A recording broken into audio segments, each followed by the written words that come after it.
ಮೋದಿಯಲ್ಲಿ ಇದ್ದ ಒಳ್ಳೆ ಗುಣಗಳು ನಮ್ಮ ಯೂತ್ಸಿನ ಮೇಲೆ ಪರಿಣಾಮ ಬೀರ್ತು. ಪಕ್ಷ ಬದಿಗಿಡುವ. ಮತ್ತು ಮೊನ್ನೆ ನೀವು BJP ಪಕ್ಷದ ನಾನು ಯಾವ ಪಕ್ಷದ ವಕ್ತಾರ ಅಲ್ಲ. ಫ್ಯಾಕ್ಟ್ ಎಲ್ಲಿದೆ ಅದನ್ನು ಒಪ್ತೀನಿ ನಾನು.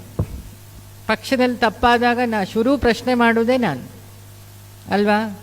ಮೊನ್ನೆ ಮುಖ್ಯಮಂತ್ರಿಯವರ ಮನೆಯಲ್ಲಿ ಪೂಜೆ ಎಲ್ಲ ಆದಾಗ ಒಂದು ಕೇಳಿದರೆ ಏನು ಕೊಡಲಿ ಗುರುದಕ್ಷಿಣೆ, ಗೋಹತ್ಯೆ ನಿಷೇಧ ಆಗಬೇಕು. ಯಾಕೆ ನಾವು ಶುರು ಅದನ್ನು ಕೇಳಿ, ಬೇರೆ ಯಾವ ದಕ್ಷಿಣೆ ನನಗೆ ಬೇಕಾಗಿಲ್ಲ. ಭಗವದ್ಗೀತೆಯಲ್ಲಿ ಕೃಷ್ಣ ಹೇಳಿದ್ದು ಎರಡನೇದು ನಡಿಲೇಬೇಕು ಅಂತ. ಸತ್ಪುರುಷರು ಭೂಮಾತೆ ಗೋಮಾತೆ ಎಲ್ಲಿ ನೆಮ್ಮದಿಯಿಂದಿರ್ತಾಳೋ ಆ ದೇಶ ಸುಭಿಕ್ಷೆಯಿಂದಿರುತ್ತೆ. ಅದನ್ನು ನಾನು ಇವತ್ತು ನಂಬುತ್ತೀನಿ, ಸತ್ಯ ಸಮೇತ. ಯಾಕೆ ನಮ್ಮ ಆಶ್ರಮದಲ್ಲಿ 350 ಹಸುಗಳಿದೆ, ಕಾಟು ಹಸುಗಳು. ಕಡಿಲಿಕ್ಕೆ ಹೋಗಿದ್ದನ್ನೆಲ್ಲ ತಡೆದು ನಾನು ತಂದಿಟ್ಟಿದ್ದೆ. ಹೆವಿ ಆಗ್ತದೆ ನೋಡ್ಕೊಳ್ಳೋಕೆ, ಏನು ಬೇಜಾರಿಲ್ಲ. ಆದರೂ ನಾವು ಅದಕ್ಕೆಲ್ಲ ಒಂದು ಸಿಸ್ಟಮ್ ಮಾಡಿ ನೋಡ್ಕೊಳ್ತಾ ಇದ್ದೀವಿ. ಹಸುವಿನ ಉಸಿರಿಂದ ವಾಯು ಶುದ್ಧಿ ಆಗುತ್ತೆ. ಒಂದು ಹಸು ನಮಗೆ ಸಗಣಿ ಮೂಲಕ ಅನ್ನ ಕೊಟ್ಟು ಅನ್ನಪೂರ್ಣೆ ಆಗುತ್ತೆ.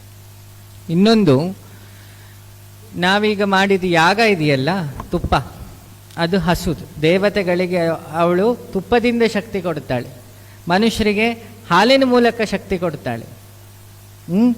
ತನ್ನ ಪಾದ ಅಂದರೆ ಸರ್ವದೇವತೆಗಳು ಒಂದು ಪ್ರಾಣಿಯಲ್ಲಿ ಒಂದು ಇದ್ದರೆ, ಯಾರು ಗೀತೆ ಒಪ್ತೀರಿ ಅವರಿಗೆ ಮಾತ್ರ ಅನ್ವಯಿಸುತ್ತೆ. ಅದು ಗೋಮಾತೆ ಮಾತ್ರ, ಮತ್ತು ತಾಯಿ.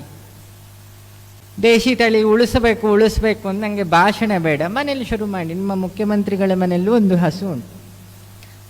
ಕೃಷ್ಣ ಶುರುವಾಗಬೇಕಾದ್ರೆ ಕೃಷ್ಣನಿಗೆ ಹತ್ತಿರದ ವಸ್ತುವೇ ಹಸು.